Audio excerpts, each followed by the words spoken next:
You have to love it when one adventure leads you into another one, and that was the case with Sky Meadows. We first heard about this trail a couple of years back when we hiked up to Duck Lake, and we've been meaning to try it ever since. It actually shares the same parking lot with the Duck Lake hike, but they do have different trailheads. To visit Sky Meadows, you will be starting at the Emerald Lake Trailhead. The hike has a fairly manageable distance of 4 miles round trip, but you will be gaining 1,000 feet of elevation on the way to Sky Meadows. When you mix that with the fact that this hike starts at 9,000 feet above sea level and goes up to 10,000, it could be a little tough for some people because of the elevation. The climb up to Sky Meadows has everything ranging from a slight incline all the way to really steep sections.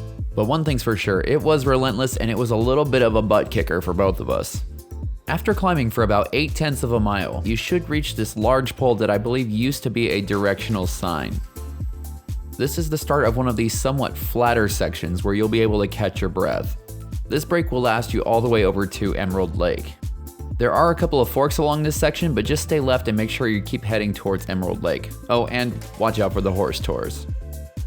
One nice thing is that you should be able to hear the rushing water of the stream at this point in the hike, and we did take a couple of detours along the way to head down and check it out. If there is something that this trail is definitely not lacking in, it is tripping hazards. There are tons of rocks and roots that are just waiting to reach up and grab your shoes, and we were both tripping pretty much all day. The first scenic stop that you'll be making along the hike is at Emerald Lake. On the morning we went, the water was super still in the morning and it had a beautiful reflection. The only downside is that the lake doesn't get its iconic green shade until a little bit later in the afternoon. Just after passing Emerald Lake, you will see the fork off to the right that will take you up to Sky Meadows. This is also where your break from climbing will come to an end, and it's going to be pretty much uphill the rest of the way. It's not all bad news though, because right around a mile into the hike, you are going to be hiking alongside a stream that has a bunch of tiny waterfalls. There's quite a bit of shade on this part of the trail, and it was definitely appreciated. This video was shot in the middle of July and it was pretty warm on this day. There are also quite a few wildflowers here. I'm sure if you did this hike in the spring, it would be absolutely beautiful. Eventually, you will be crossing over the stream and heading over to Gentian Meadows. You will get another tiny break from climbing at this point, so take advantage of it and enjoy it. Gentian Meadows is another spot that is worth taking a break to admire. We took a quick break here to snack on some cereal bars and regain some energy. And while we did that, we got to enjoy the super lush forest and the beautiful view of the mountains in the background. I would highly recommend taking that break in Gentian Meadows because the climb kicks into overdrive as soon as you get past it. The good thing is that you are less than a mile from Sky Meadows at this point, but you're going to have to work your butt off to get there. At one point we found ourselves in the middle of a bunch of curved trees. They weren't as extreme as the crooked forest of Poland, but they definitely had a bend to them. I'm not sure if this was caused by the weather or something else, but it was interesting to see. This hike saved some of its steepest sections for the very end. And not only that, but there were no longer any signs or markers telling us that we were on the right trail. At this point, we were just kind of blindly scrambling our way up the hills. Luckily, I had my inReach, so we weren't going to get lost, and we eventually found a hiker who told us that we were going the right way. Once you see this large boulder that is sitting just off to the side of the trail, you are almost there. And not only that, but there is a large waterfall that is just down the trail from it.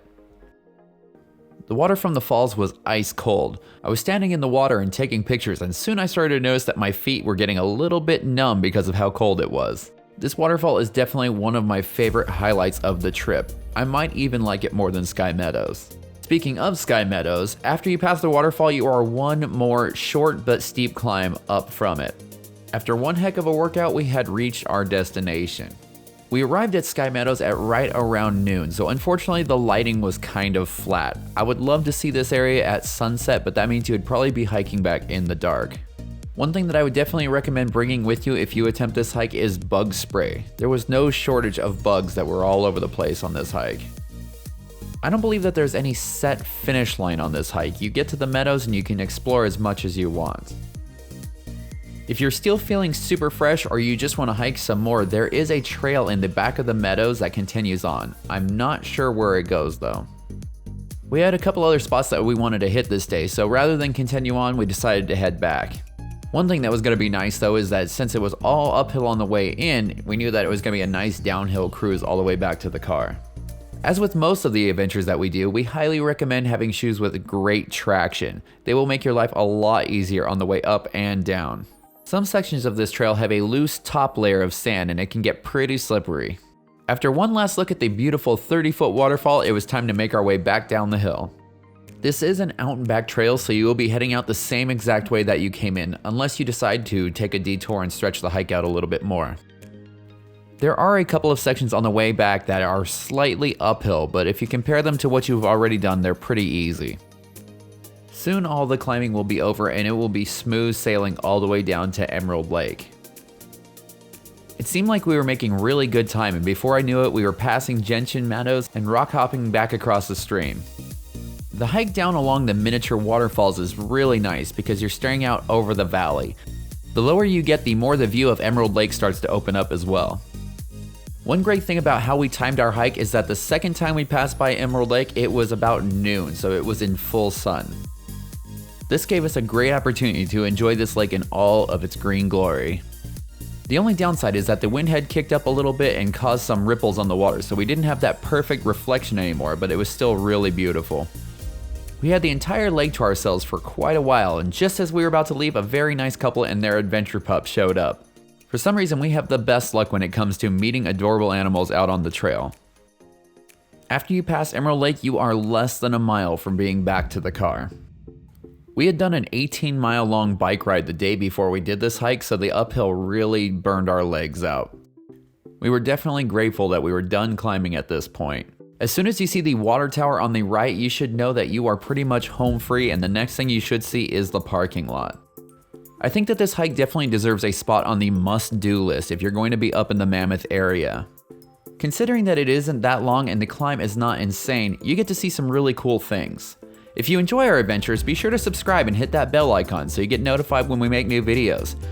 Check us out on Instagram at @thatadventurelife_official, and for all the information about this hike and other awesome things to do in Mammoth, head on over to thatadventurelife.com.